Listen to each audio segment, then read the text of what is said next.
So, Angie, should we talk about Saturday morning? We can do.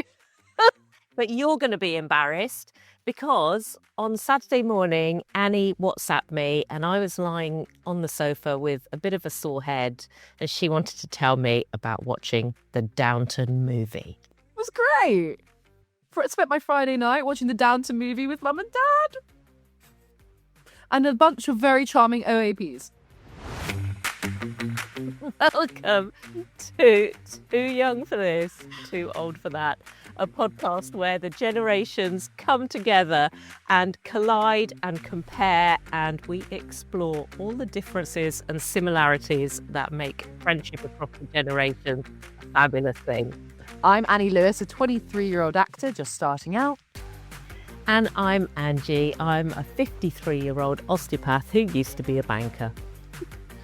And today we're talking about nights out and how they've changed, and how Angie and I, despite our age difference, experience very different nights out, but not in the way that you might think. No. So, I was just going to say, let's expand on Saturday night. Where were you, Angie? Well, it was Friday night, actually, and I'd been clubbing. I'd been to Annie Mac, who is a DJ, quite well-known DJ, and she runs these events called Before Midnight. So they start at 5 o'clock and they finish at 10. And one of them was in the local park here, a big event. There were thousands of people there. And this is basically a club night outside, and it finished at 10. But I went with a few friends. We were all in our 50s, and we had a whale of a time. We were up on our own social by 10:30. But that's why that Saturday morning my feet were hurting and my head was hurting a bit too. Meanwhile, I was at the Downton Abbey movie.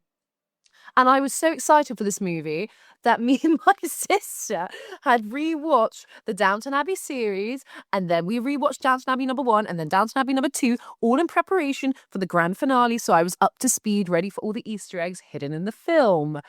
I walked into the cinema with Mum and Dad, and it was quite spur of the moment. It was a last-minute trip. And the cinema was...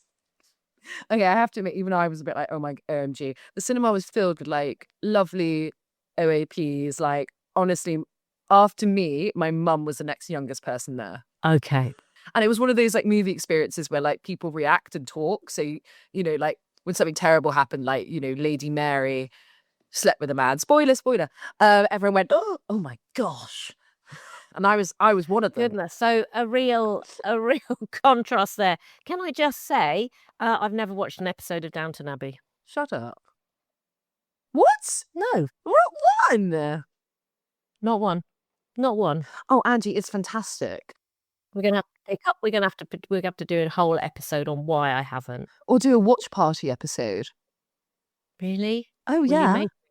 I don't even know, what is a watch party? Like, we record ourselves watching it, and then you, like, react to it. So you'll be like, oh, nothing's happened apart from them opening a letter this episode. And I'll be like, but did you see the way they opened the letter? It's clear that the fortune of the stately home is at risk. Well, is that what actors... Is that what it says in the script? Open this letter as if the fortune of the stately home are at risk.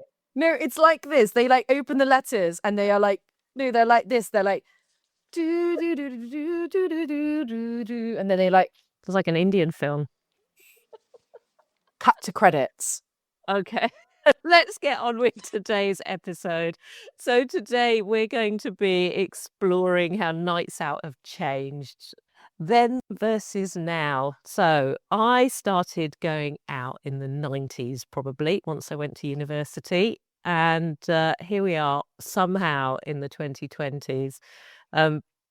As we established in the last episode, Annie wasn't born when I was at university. So we got a whole load of comparing to do.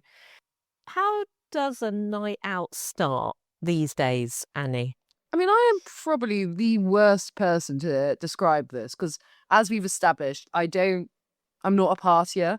I've never been known to be a partier. I've had fun in my life. I went to drama school.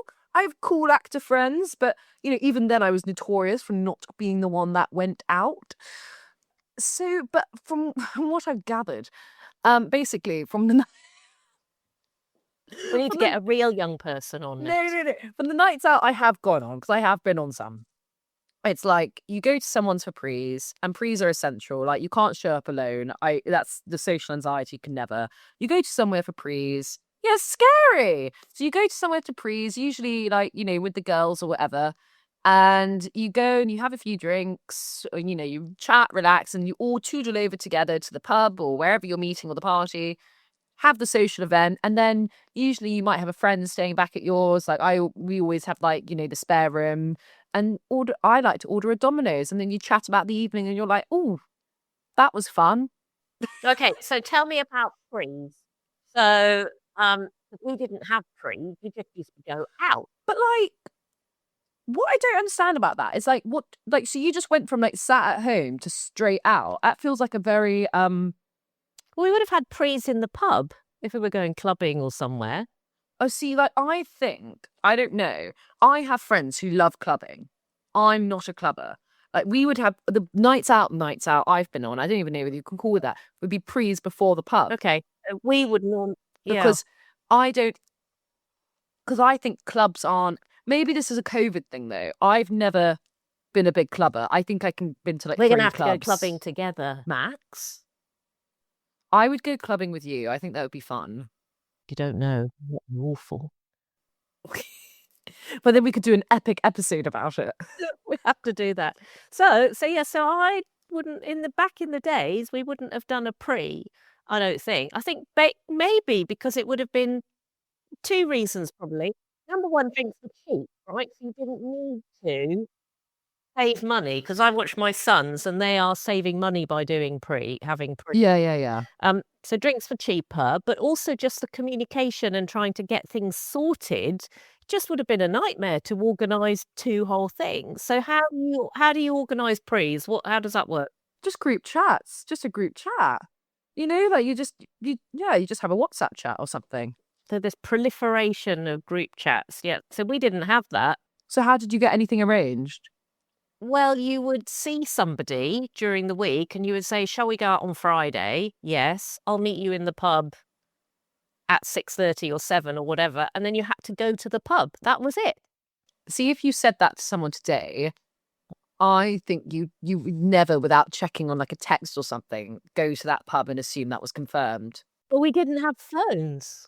Yeah, I know, but that's crazy. And also, like, if you were asking someone out, we'll jump on this into another episode, the confidence to be like, I'll see you in the pub at I know. So I once got asked when I was first at university. There was this really handsome chap, and I feel like I want to mention his name so he can turn up like some movie, but I won't. And he was really cool because he lived in central London and he used to go clubbing. And this probably in the first term at uni, and he said, Anji, he was French, Anji. Oh God, no way was he French. He was French, yeah. And, shall we go clubbing? And I was like, yeah, let's go clubbing. And he said, okay, I'll meet you at Piccadilly Circus or Leicester Square or something. It was like something like the corner of Leicester Square at 7:30 on Friday or Saturday. And he didn't live on campus. And I was so nervous. I was just this little Indian girl out from the shires on her own in the big city for the first time. And I didn't go. And of course, I know, but I didn't have a phone number or anything on which I could call him to say, I'm feeling really nervous. I don't want to come. Or I just didn't know. I didn't know what to do. So I didn't go. So basically, You ghosted him. I stood him up. Yeah. I stood him up. I know. And he never spoke to me again. Well, Angie, I don't blame him. We were at university for 4 years and he never talked to me again. But really, it was just because I was scared. And if there'd been like a phone conversation about where are we going? What shall I wear? Is there anyone else going with us? How will I get home? I'm being harsh when I say I don't blame him. To be honest, I would have not gone. No way would I have gone. So, yeah, but this is about the communication, really, is that there was no way of sort of establishing something. No. And also, you don't know him as well. Like, I'm not being funny, but like, just through like texting, phone calls, the way someone interacts like that. You can sense a lot just from that. Well, now I know that you can, but back in those days, obviously there wasn't even that option. And yeah, Yeah, I wouldn't have gone. yeah. And those days as well, moving this will come on to this. Let's talk about how you get home. Because that was definitely part of my decision-making process is I'm going into central London, from West London. How am I gonna get home? Well, like my big thing is that whenever, and this is just like common courtesy, whenever, specifically if you're out with blokes and they're good guys as well, you always say, let me know when you're home. Always. It's always like someone's leaving, hey, let me know when you're home. Or like this is a lot of time I think, you have like, me and my friend Sophia, we went out and saw some friends on Sunday night and she stayed at mine. And like you always feel a little bit safer knowing that like you're going home with a friend. Like, like safety in numbers. So that's why it's always nice to have a friend stay over. And for me, it's Uber. Like, literally, like, bar when it's gone, especially in like winter, once it's gone a certain time. And this isn't like necessarily like after a night out. I don't really go on those, like a pub trip or whatever with mates. It's always an Uber. Unless I'm going home. Like, I went to my friend's Fergus's birthday and a guy was there. He was Fergus's friend. He was like, I live in Clapham as well. So we got the tube together. And we didn't have Uber. We didn't have Uber. We didn't have the night tube. Yeah. Oh, did you not have the night tube? No. Oh my God. We had the night bus in London. Oh, wait, so wait. Okay, I obviously knew about Uber. I did not know about the night tube. We didn't have the night tube only came out a couple of years ago. Yeah, but I only really, when would I have started going out? Like, bear in mind COVID, like a couple of years ago, really. Yeah. Yeah. So we had no phone, no Uber, no night tube. So when you went out in central London, how would you get home? So night bus if you were brave. Oh, that reminds me of Harry Potter, like the night bus on Harry Potter. It was a bit like that, but with wilder characters. Worse. Oh my God. The night bus if you were with somebody, or you had to find someone's floor to sleep on. Oh my God, no. Or you had to flag down a taxi. And there was a little place opposite Leicester Square tube station. Some of the listeners might remember it. And there was a chap there with a clipboard, and you go up at, whatever time, any time after 11, right? You wouldn't be able to get home. And he'd say, right, how many people, where are you going? And you'd tell him, and then he'd wave at a car, and the car would come round the corner and the man would take you home, whoever was driving the taxi. And it wasn't even a black cab, it was just like an unlicensed minicab back in those days. And if that guy had no taxis, you would walk over to Oxford Street and you would just stand there with your arm in the air until some random car pulled over and took you home. That's wild. I would never. Because now you have Uber, which obviously I know you didn't have Uber then, but like the night tube, even then, like if I'm getting a tube with a friend, I'm obviously going to feel like fairly safe. But I would I would think about getting the tube alone, particularly like gone like 10:30 or something. Like I would really question that. What, even now? Yeah.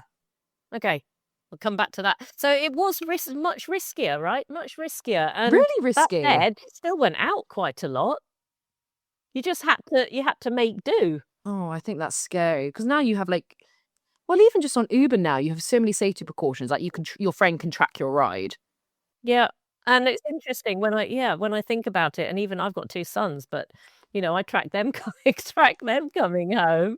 Yeah, but just because you're a bloke doesn't necessarily mean that you're going. Like, let's be real, you are safer as a bloke, obviously. But I've had guy friends who have been out. And other blokes, they're off their heads and they come up to you and they're like, oh, I'll challenge you or whatever. Or you know what I mean? Especially if a guy's alone. Like that's, it doesn't necessarily mean you're totally in the clear if you're a bloke. It might just, the danger is a bit different, I think. So do you think it feels safe to come home late at night now? No. I don't know. You don't? No. Okay. No. No. Particularly in London. Like, this is a whole nother topic in itself, but I don't think I've ever been in London for a week. I've lived in London since I was 18 and not had an experience, even from where I've just gone at the end of the week, I've gone, oh, that's a bit rubbish. You know, like in terms of like, and so going out, I find there's far less joy in it because, you know, I remember there was when I was at uni, I think I had like 2-3 weeks in the row. We went to the same pub and I had like a weird man come up to me. It was uncomfortable. And my male friends were fantastic in that.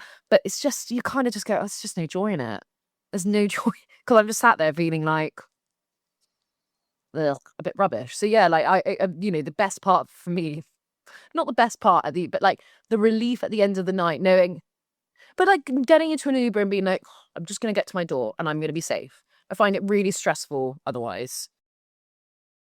And yeah, I'd rather splash out on an Uber and know I'm safe and chilled. It's not the best, but I love seeing my friends. But you know, like that's a nice. You're good. Okay. Gosh, I can feel that genuinely. I can feel your tension when you say that. But also, like, I think it is like a thing now. Like, I think people are more aware of their own safety now when they go out, maybe than before, because we have access to phones and stuff like that, and it's more of an acute thing. So maybe that's like why why we're more anxious, because we're aware. Yeah. So do you think the having all those safety measures makes you feel more anxious? And also, you'll just maybe like have more wits about you in a way. So you're just more like switched on, like you have more access to the news and stuff like that. So you're just more aware of things. Yeah. So you're more, you can, you know, like we're a bit more switched on to it. Oh, I remember once getting the tube home, and it must have been the last tube, and I missed my stop, and I ended up somewhere west on the wrong branch of the Piccadilly line. At this, probably in zone 4 or 5. I can't even remember now which station it was, but I came out of the station and there was no taxi rank. There was no nothing. I didn't know where I was. Oh my Um, God. I'm pretty sure I didn't have a phone. So I just had to wait there until a taxi came, and then I had to get my taxi home. Maybe I had a phone, but the phone was a BlackBerry. I don't know if you remember the BlackBerries. I had a BlackBerry as my first phone, but not the same way, not a 1996 BlackBerry. So it obviously didn't have, thank you. It obviously didn't have maps, right? So you couldn't tell where you were.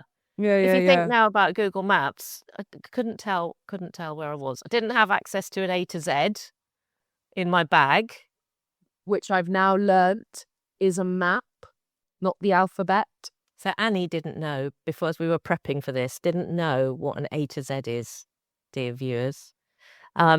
It's like a ring-bound book. I'm going to have to go get one to show you. It's a ring-bound book about that thick, and you would carry it if you needed to get around London. It had the map. It's Oh got the my map of all God. of London. Like, I use City Mapper now. I don't know what that is. Is that What? not the same as Google Maps? No, no, no. Are we doing a What? transport episode by accident? We're accidentally, but City Mapper is the best way to get around London. Okay. I will look it up. Thank you very much. Absolutely. So, Annie, if you were going on one of your rare nights out, okay, we managed to drag you to the pub with your friends, what happens then? I mean, I think it first of all depends if it's a local pub with my local friends, because that's a very different vibe. Like a pub in Surrey is a lot more like, you know, cute and chilled and all that. If I was going to a pub in London, it's if it was after drama school, it just used to be chill, going for a drink. And then sometimes more recently, it was someone's birthday, pre-drinks at the pub. But yeah, Yep. I think London pubs and home pubs are two very different. Okay, so we're in a London pub. A What London happens? pub. Yeah. Oh, I don't know. I think they're always overpriced, a little bit more raucous. They're a little bit louder. And I did have a friend who worked at a pub in our local drama school pub called the Red Bull in Peckham. It's a really good pub. It's lovely, great people who run it. And she was like a bit like Nancy from Oliver, we used to say. Like she was like, I went to visit her with my other friend Karis, and like all the guys at the bar knew her, and she's like, "Oh, you're right, Steve. Do you want a drink?" And that was great vibes. That felt like something quite vintage. Like that feels like that doesn't happen as much anymore, where she knew everyone. What? So when you go to the pub, you don't talk to No, people you unless don't know. like someone knows them. Like for example, like Meg worked the bar, so she knew that. So you wouldn't talk to a stranger that was standing next to you. No, I think it very much also depends on the where you are, the vibe of the pub as well. Like You know, I don't. I think it'd be very. Yeah, I don't think that happens really anymore. You don't really meet people in pubs. What was it like for you in the 90s?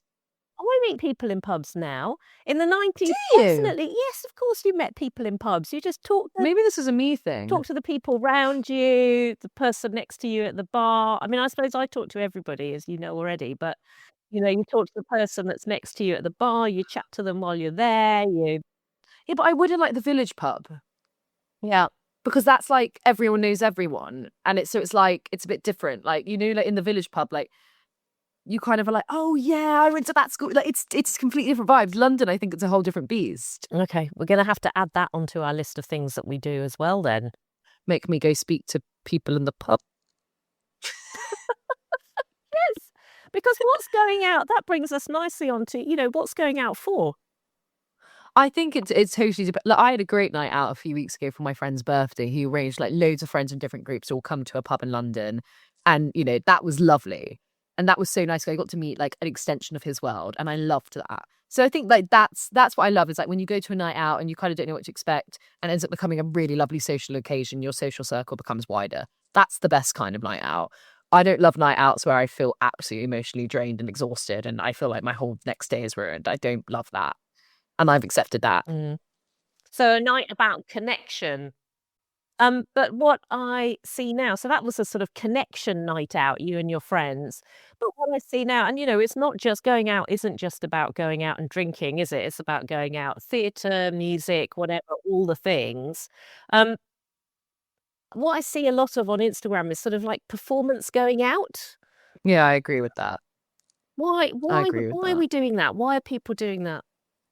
I think Instagram's ruined a lot of that in a way because it makes people feel like they have FOMO if they're not out. I think a lot of the time the best nights out, it sounds cliche, but are the ones that you kind of don't expect or happen by accident, or like this friend invited you out. You know what I mean? They just kind of come about organically. I think those are the best because you're not putting expectation on the evening.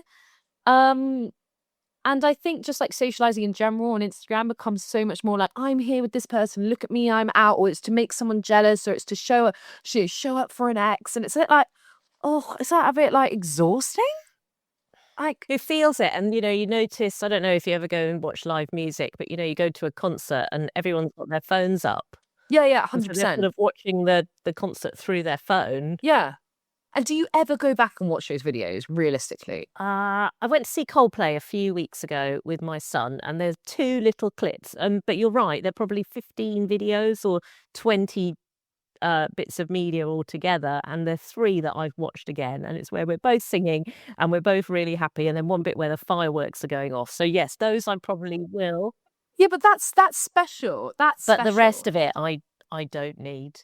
So, does age affect how we socialize? So, let's address the elephant in the room. I'm 23. I love my friends. I love socializing, but I don't love like going out. And I've just come to accept that about myself. I love sitting in a pub chatting to my friends, but gone are the days, and never were really the days, but the odd night out where I would go to like a club. But now you're 53 and you do love a dance floor, a boogie and all that. So like, do you think that's the societal expectation changes? Like, or do you just learn not to give a monkeys as you got older? I think it's a mixture of everything. I think, I started off in my 20s going out a lot and then having kids and that sort of time in between where you're a parent and you're working. The going out changed. So, local pubs, very, round here where I live in Ealing, everyone goes to the pub together, families, Sunday lunches, all that sort of stuff. Also, quite a few dinner parties, the cliche of the dinner party. But dinner parties are great, I think, because you can, it's that controlled environment. You know where you're going. You can sit down. You can sit down. You can wear comfy shoes, and then you know that you'll be home in bed with a short walk, even if it ends up quite raucous. Have you ever seen that episode of Come Dine With Me where he's like, well done, Jane. You have the decorum of a reversing dump truck. No, what was she doing? But thank you for letting me You commit watch to a lot that. of telly Oh, I'm not clubbing. when you're not clubbing. What I'd say now is sort of, in my early 50s and my friends and the people that I hang around with who are like me, our sort of, our kids are a bit older. Our kids are all going out, living in London. So our kids, since they were 16, have been going out on their own to gigs and clubs and pubs and wherever they go. Um, and so we're sort of finding a new second lease of life, right? If you go to gigs, and even at the before midnight, I'd say, the vast majority of people there were over 40 or probably over 45. Right, we're living our second best life, and I think maybe as you get older, there's this sense that, not that time's running out, but there are things that we really I feel, the things I really enjoyed doing, like dancing, that I haven't done for a long time, and actually, what's to stop me going dancing Yeah, yeah, now? yeah, yeah. And I wonder if COVID actually had a bigger impact on this for everyone in but in different ways. Because we were deprived of that for so many years, that whole socialization connection, and now actually we've been given it back. There was a time where, regardless of whether you liked going out or not, where we just all wanted to sit in the pub with our mates more than anything, and being able to sit in the garden 6 feet apart was a gift. Yeah, yeah, yeah. You know? Yeah, I think so. And I think so maybe COVID has made everybody sort of think about what's important, and that connection and having fun is important, right? Alongside the work and the responsibilities and everything else. I think what I've noticed about things like clubbing is that there's often a really big age range of people there, and it's not seen as anything odd. That's nice there, I suppose. That's Yeah. good. I think I think it's more acceptable now to that people I think people have less maybe expectation on what you should be doing at each age. I personally don't like going out, but I don't feel judged for that. I'm a bit like, no, that's just me. I love seeing my friends. I love sitting in the pub and seeing my friends, but I don't like a club, and that's okay. What would you say if your mum and dad went clubbing? I'd say, what have you done with my parents? I think I get it from them. They're not clubbers. I think it's in the blood. Do you know what I mean? Because They're very social I've been though. out clubbing with my kids. Yeah, but I think that's cool. I think that's fun. I think that's fun. That's a nice experience, and that's lovely. But you enjoy it, so do your kids. Whereas me and my parents, we'd all be there. We'd be like, no one wants to be here. What I think is really interesting is if I look back at my parents when they were 50, they're in their sort of late 70s, 80s now, is that they would never have really have thought about, something like clubbing, live music, standing live music rather than sitting Albert Hall live music, right? I I think do they like would the have. Albert Hall. Yes, well, me too. I think that we can agree on. Um, they wouldn't have thought about those sorts of young persons going out at this age, and I think that's really probably changed in my generation. Yeah. The 50-year-olds of my generation, we still feel really young. Well, my dad loves live music. We connect a Mm. lot over music, me and my dad. And for example, me and my dad, we nearly went to go see Beyonce together. Do you know what I mean? So I love concerts, live music. I love being in a room with live instruments and anything like that. I will go to any day. So I think that's my big exception is that. But I don't judge that as go. I don't think that's going out. I don't know what that. That's not like a club. But me and my dad, any day would be at a concert, and I would see Taylor Swift, and both my parents are mega FOMO. Particularly my dad. He's still not really over that. He didn't go to that. So shout out to Taylor if you're listening. Annie's dad would like the front row tickets for Taylor, hit us up with for free your tickets. next concert. So Angie, okay, let's expand on the fact that when you were going on a night out, there was no WhatsApp, no Instagram, no Facebook Messenger, etc., etc. No So- phones back in the day. No No phones. phones. So how did it work? What did you do? Well, so when I was at university, and this is a long time ago, obviously there was just a payphone in the bottom of the halls of residence. Yeah. So that was all there was. You had to take your money, your coins, or your phone card, which you had to take to the newsagents to top up. And you put it in the phone and then you dialed the number. So 2 things there. Number 1, 3 things. There had to be no one on the phone. You had to have the phone card or the means to pay. And you had to know the number of the person you were calling. Okay, so My dad was saying this to me. He was like, when he used to like want to ask out a girl to a night out, he would have to ring the home phone. And he was like, it took a lot of like, I'm just going to say it took a lot of balls to do so. Yeah. Yeah, because dad would not, mum or dad would pick up the phone. So what, UK? So you'd ring and I'd be like, hi, hello, Angie's parents. And they'd be like, hi, Annie. Hello, who are you? First they'd say, hello, who are you? Oh, of course, there's no caller ID. And there's no caller ID. No, but like, obviously, okay, So hello, you it's can pretend to call me and you're gonna ask for my son, who's called Buddy. Let's embarrass Buddy. Oh my gosh, poor Buddy. All right, sure.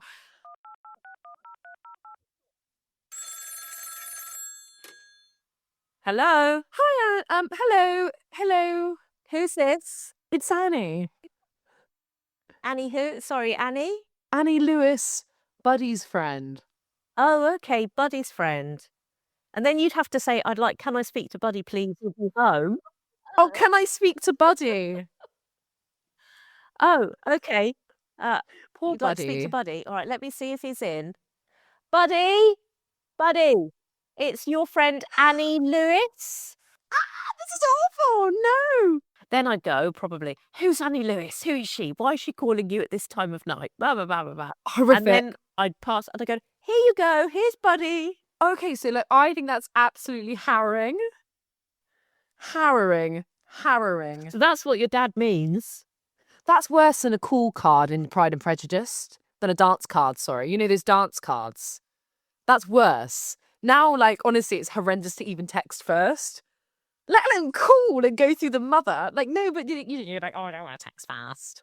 Oh, why? What does texting first mean? This is for our dating show, but what does texting first mean? This is a sneak peek for our dating show. It's just like that you're keen and interested and like, it's scary to put yourself out there. I don't think there's anything wrong with that. But if you are keen and interested, why wouldn't you? No, we should be keen. Like, it's okay to be keen and interested, but it's just a bit like, okay.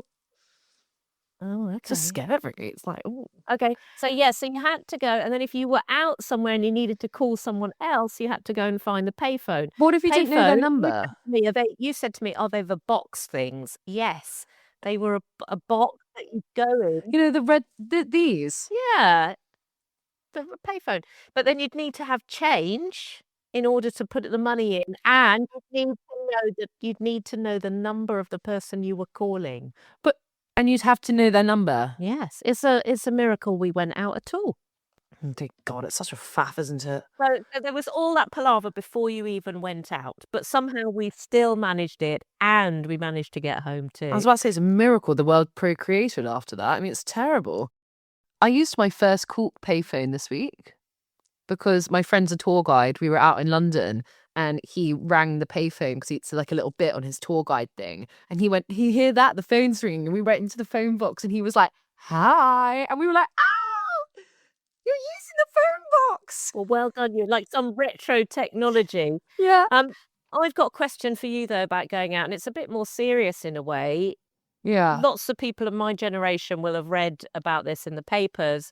And actually, it was unfortunate that my son was a victim as well when he was in Manchester in his second year of spiking. It's unfortunately now a reality. To the point, did you not? Hang on, just for context, did you guys not have spiking as a was this not a thing when you guys were going out? No. Okay, that's wild to somebody me. would stick a needle in you or put something in your drink. I don't think that probably for all of that time. That got invented while I was having children. So well, first of all, I'm so sorry that happened to your son. It's terrible. It's just a reality now. I think that every time you go out, to the point where I find it hard to think how it wasn't a reality before. It's terrible. It's something that we always have to be conscious of. It's something particularly girls, but it's not just girls. It happens a lot. I've had it happen to male friends or boys that I know, where and it can even be a case of like the wrong drink or something like that. And it's awful. And I literally will go out, and if I leave my drink for a second, I won't touch it. Like if I feel for an iota of a second that it was out of my control, I won't touch it. Yeah, it's too risky. It's too prominent. It happens too often. it's and the side effects are terrifying, and it's a reality now that you go like there's a fantastic brand actually that I must get the name of, and I have one of their scrunchies, and they have a scrunchie. You put it on your wrist, but then it pops out. Attached to the scrunchie is like a cover for your drink. So it's like you can keep it on your wrist or have it in your hair, and then a little cover pops out, so you can then mark it. And there's loads of things like that being created. Like I think there's even like something that you can pop in your drink yourself, so that if something gets contaminated, it will go a color. Or it's like I think there's stuff like there's lots of different things. And Wow. Wow, sad wow, we wow. So would you accept a drink from a stranger? no, no, no, absolutely not. Like no. Because now, as somebody who's going out now, that makes me think I need to be a bit more streetwise. I think if the bar, Not that anyone's going to spike a 53-year-old woman. well, no, but you just don't. That's the thing. You don't know. You just don't know. Like you might go, oh, no one's going to spike a boy. They do. I think you never know. It could be a case of also they put it in your drink. It was meant to be for that person over there. So I think just never, you can never be too. I remember in France, me and my friend Emma, we had like a guy at another table buy a round of drinks for us. We weren't interested. We didn't accept the drinks, and didn't want to liaise anymore with the situation. But like that, I suppose, if you were interested, that's fine because it's coming from the barman. Yeah. But if a guy came up to me and said, "Have this drink," no, no, no, no, not at all. No flying chance. And so you'd be thinking about spiking every time you went out? I think about it. It's always in the back of my mind when I'm out, and that's I think quite normal. It's quite scary. I've had, and also like yeah, it's sad that I think that's the reality of the world today. It puts me off going out. It's not makes going out not very fun. Yeah. And a sort of link point, if you were with a group of, or there were boys in your party or guys in your party that were going out together, would they be aware of it, that women were thinking, the girls were thinking about this as much? Would they be thinking about it as much? I hope so. I think so from the guys that I know. I think so. But obviously, like the thing is, when you go out, people drink, they have more drinks, so therefore your awareness is going down. So, Yeah. you kind of, I'm not a big drinker. Like, I don't drink a lot at all. I've never been drunk to the point I don't remember things. I'm not a huge drinker. I'm allergic to sulfate. So to be really honest, it's also limited my enjoyment of alcohol because it's in a lot of alcohol. So I'm not a big drinker. So I've always kept my wits and stuff about me. But yeah, I That's would. why you need Wilfrids. That is why you need Wilfrids, which we will get onto, our wonderful sponsor.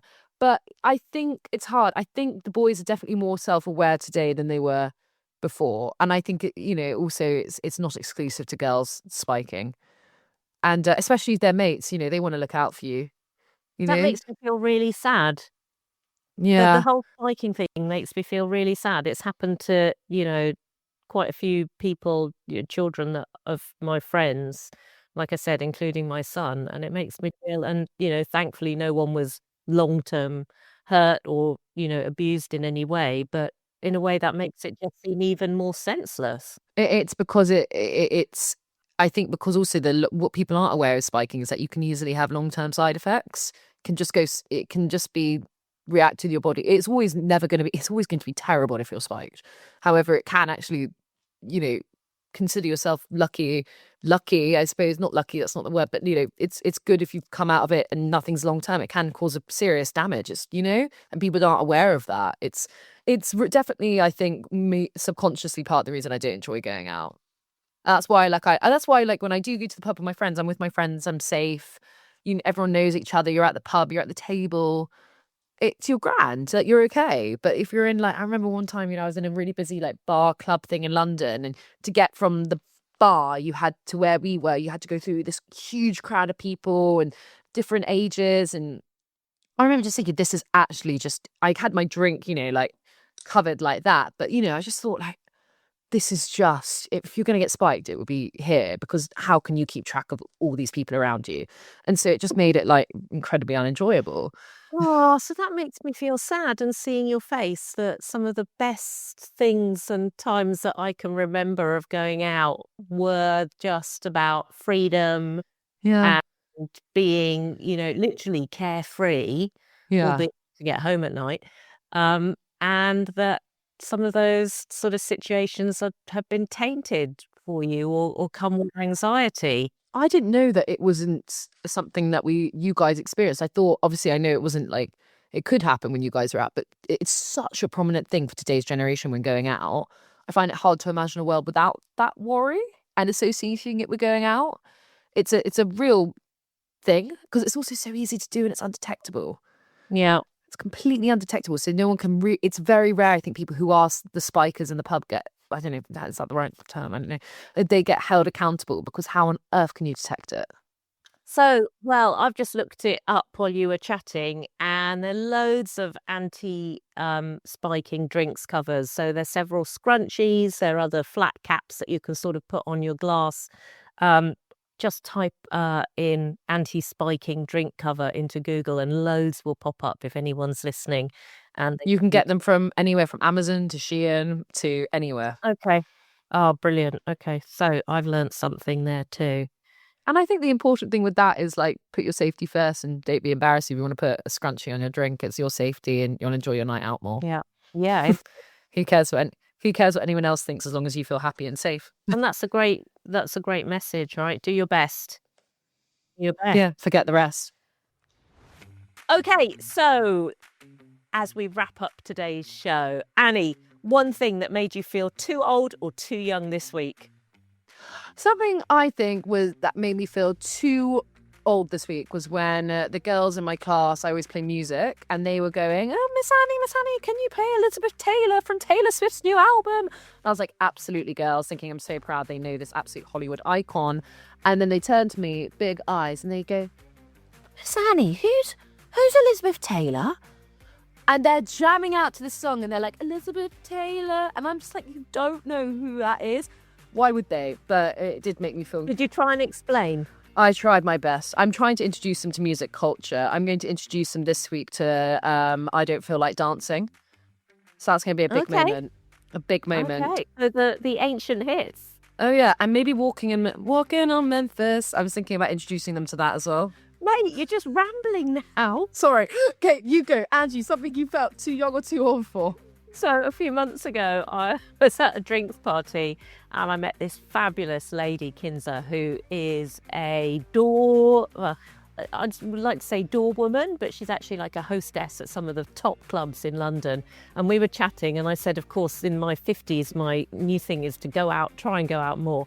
And she invited me to a club night at a members-only club. And I was really excited. She texted me and said, I'm going to bring you along. Come. And I was like, yeah, it's great. I'll see you. What night? Saturday night? Yeah. And then when the invitation came through, it started at 11 p.m. in Soho. 11 p.m. till 3 a.m. And that was the start. And to be honest, I was definitely too old for that. I was on the sofa. I was in bed by 11. So, daytime clubbing before 10, all up for loads of that. Nighttime clubbing, maybe not so. No, thank you. So, just a quick thank you then to our hosts, our sponsors. Wilfred's Drinks. And Wilfred's are a non-alcoholic aperitif brand who are there to provide fabulous spritzers whenever you need them. Founded by Chris Hughes, who, like Anji, also changed his careers in his 30s. We're very excited to be partnering with this independently run family business. Thanks to Wilfred's. Take it on your night out. Yeah, maybe. Yeah. Little hit flask. Yeah. I like it with ginger ale.